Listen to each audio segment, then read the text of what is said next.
అవిపోదురు కాక నాకేటి సిగ్గు అన్న చందంగా రేవంత్ సర్కార్ వ్యవహరిస్తోంది. ఆఖరకు కాంగ్రెస్ పార్టీని అధికారంలోకి తీసుకొచ్చిన నిరుద్యోగులకే ఏకంగా కుచ్చుటోపీ పెట్టింది. కాంగ్రెస్ ప్రభుత్వాన్ని ఏర్పాటు చేయగానే తొలి ఏడాదిలో 2 లక్షల ఉద్యోగాలు భర్తీ చేస్తుందని 2023 మే 8న పీసీసీ అధ్యక్షుడి హోదాలో రేవంత్ రెడ్డి హామీ ఇచ్చారు. కాంగ్రెస్ ప్రభుత్వం రాగానే నిరుద్యోగ యువతకు ఏడాదిలో 2 లక్షల ఉద్యోగాలు భర్తీ చేస్తామని, ఏటా జాబ్ క్యాలెండర్ విడుదల చేస్తామని ఇదే సభలో ఏఐసీసీ అగ్రనాయకులు ప్రియాంక గాంధీ హామీ ఇచ్చారు. అలాగే నిరుద్యోగ యువతకు ఇచ్చిన హామీని కాంగ్రెస్ సర్కార్ ఖచ్చితంగా నిలబెట్టుకుంటుందని 2024 జనవరి 31న నర్సింగ్ ఆఫీసర్స్ నియామక పత్రాల జారీ కార్యక్రమంలో ముఖ్యమంత్రి హోదాలో రేవంత్ స్పష్టం చేశారు.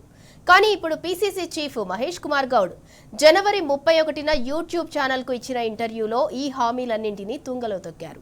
తామెప్పుడూ తొలి ఏడాదిలో 2 లక్షల ఉద్యోగాలు భర్తీ చేస్తామని హామీ ఇవ్వలేదంటూ నిస్సిగ్గుగా అబద్ధాన్ని అందంగా చెప్పారు. 5 ఏళ్లలో 2 లక్షలు, మరో టర్మ్ ఎన్నికైతే మరో 2 లక్షలు భర్తీ చేస్తామని చెప్పుకొచ్చారు. ఇది నిరంతర ప్రక్రియ అంటూ నిరుద్యోగులను నిండా ముంచే వ్యాఖ్యలు చేశారు. ఇక ఇదే అంశానికి సంబంధించి మరింత సమాచారం మా ప్రతినిధి అరవింద్ అందిస్తారు. అరవింద్, అసలు జాబ్ క్యాలెండర్ అని ఎందుకు పెట్టినట్టు, ఎందుకు మోసం చేసినట్లని నిరుద్యోగులు అయితే నిప్పులు చెరుగుతున్నారు? దానికి సంబంధించి పూర్తి డీటెయిల్స్ ఏంటి?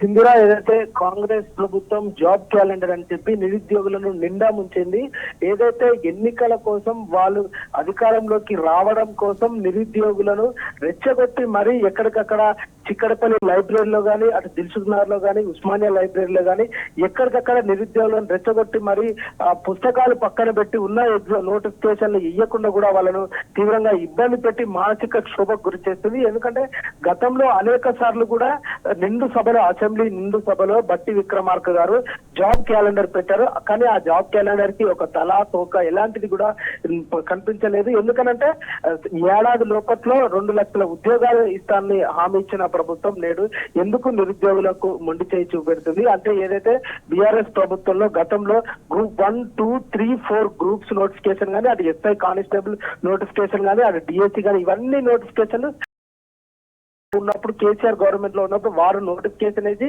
ఎగ్జామ్ కండక్ట్ చేశారు. కేవలం పత్రాలు మాత్రం కాంగ్రెస్ ప్రభుత్వం ఇచ్చి మేమిచ్చాం ఉద్యోగాలు అంటూ కూడా ప్రగల్భాలు పలుకుతుంది. మంది పెళ్లిళ్లకు పోయి మంగళహారతి పట్టడం అంటే ఇదే అన్నట్టు విధంగా నిరుద్యోగులు కూడా తీవ్రంగా మండిపడుతున్నారు. మరో విధంగా చూసుకుంటే నిరుద్యోగ కావత్ కూడా నిరుద్యోగులు యావత్ తెలంగాణ రాష్ట్ర నిరుద్యోగులు కూడా సిద్ధమవుతున్నారు. ఎందుకంటే రేవంత్ రెడ్డి ప్రభుత్వంలో కేవలము మాటలు మార్చడమే, ఊసర వెళ్లి రంగులు మార్చినట్టు వాళ్ళు మాటలు మారుస్తున్నారు. కాబట్టి ఈ ప్రభుత్వం పైన మాకు నమ్మకం లేదు, ఎలాంటి నోటిఫికేషన్లు కూడా రావు అంటూ తీవ్రంగా ఆందోళన వ్యక్తం చేస్తూ రేపు కావత్కు కూడా ఇప్పటికే నిరుద్యోగ అవుతుంది. రేపు చిక్కడపల్లి లైబ్రరీ నుండి ఇందిరా పార్క్ వరకు కావత్గా అటు దిల్సున్నారు విద్యార్థులు కానీ, అటు జిల్లాలో లైబ్రరీలో చదువుతున్న నిరుద్యోగులు కానీ వాళ్ళందరూ కూడా సన్నద్ధం అవుతున్నారు. ప్రభుత్వం కూడా దీనిపైన ఎలాంటి స్పష్టత ఇవ్వ నిరుద్యోగులంతా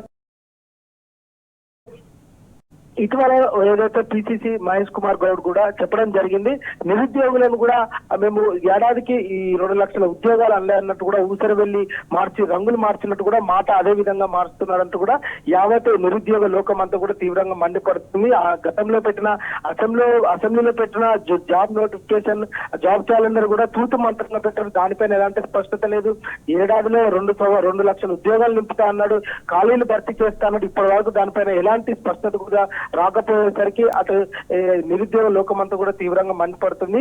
అసలు ఉద్యోగాలు భర్తీ చేయని కాంగ్రెస్ ప్రభుత్వం ఎన్నికిన్ని గప్పాలు చెప్పినట్టు, ఎన్నికిన్ని నిరుద్యోగులను తప్పుదోవ పట్టించినట్టు కూడా ఇప్పటికే మండిపడుతున్నారు. గతంలో వారికి అంటే కాంగ్రెస్ ప్రభుత్వం అధికారంలోకి రావడానికి కోసం రాహుల్ గాంధీ, అటు ప్రియాంక గాంధీ ఏదైతే రాహుల్ గాంధీ చిక్కడపల్లి లైబ్రరీలోకి వచ్చి నిరుద్యోగులకు హామీ ఇచ్చి వాళ్ళ హామీని నెరవేరుస్తా, మీకు 2 లక్షల ఉద్యోగాలు నేను భర్తీ చేపిస్తా, కాంగ్రెస్ ప్రభుత్వం అధికారంలో తీసుకురామని చెప్పిన రాహుల్ గాంధీ ఇప్పుడు ఏమయ్యాడంటూ కూడా నిరుద్యోగులు తీవ్రంగా మండిపడుతున్నారు. ప్రియాంక గాంధీ కూడా యూత్ డిక్లరేషన్ అనే విధంగా కూడా నిరుద్యోగులకు కానీ, అటు విద్యార్థులకు కానీ అనేకమైన ఉద్యోగాలు అవకాశాలు కల్పిస్తామని చెప్పిన ప్రియాంక గాంధీ ఇప్పుడు తెలంగాణ సమస్యల పైన కనిపిస్తలేదా? ఒక దిక్కు రాహుల్ గాంధీ భారత రాజ్యాంగాన్ని పట్టుకొని అసెంబ్లీలో, అది పార్లమెంట్ లోనో లోక్సభలో కూడా ఉంటున్నాడు. కానీ ఈ తెలంగాణలో మాత్రం పూర్తిగా నిరుద్యోగుల పైన అక్రమ కేసులు పెడుతున్నారు.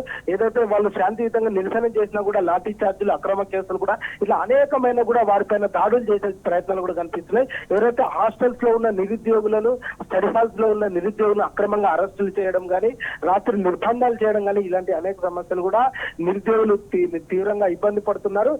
గద్దెనెక్కి ఓడెక్కినాక ఓడ మల్లన్న, ఓడ దిగినాక బోడి మల్లన్న అనే విధంగా కూడా అధికారంలోకి వచ్చేంత వరకు నిరుద్యోగులు పోరాటం చేయాలని కాంగ్రెస్ మీద ఆ రోజుల పిలుపునిచ్చింది. నేను ఇప్పుడు అధికారంలోకి వచ్చిన తర్వాత నిరుద్యోగులను నిండా ముంచుతుంది. ఎవరైతే రాజకీయ లబ్ధిల కోసం కూడా అటు ఎమ్మెల్సీ పదవులు వచ్చి నిరుద్యోగులను ఆగం చేయడం జరిగింది. ఏదేమైనప్పుడు కూడా రాష్ట్ర వ్యాప్తంగా నిరుద్యోగులు మహాధర్నాకు కూడా సిద్ధమవుతున్నారు. రాష్ట్ర ప్రభుత్వం వెంటనే నిరుద్యోగ నోటిఫికేషన్ విడుదల చేయాలి, జాబ్ క్యాలెండర్ విడుదల చేయాలంటూ కూడా డిమాండ్ చేస్తున్నారు Sindhura. Right, thank you Arvind.